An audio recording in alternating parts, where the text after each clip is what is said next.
Berita boom hari ini. Pelakon Atikah Suhaimi menerima kejutan istimewa daripada suaminya, usahawan Lokman Teh, apabila dihadiahkan sejambak wang tunai bernilai RM10,000 sempena ulang tahun kelahirannya yang ke-35.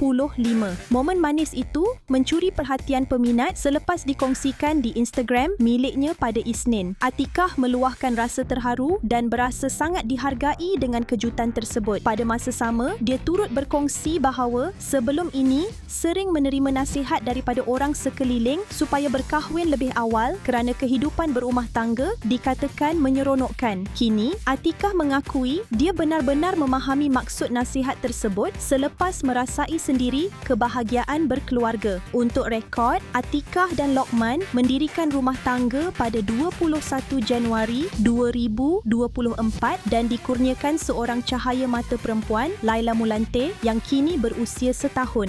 Perkongsian itu turut memaparkan kenangan lama sebelum mereka berkahwin.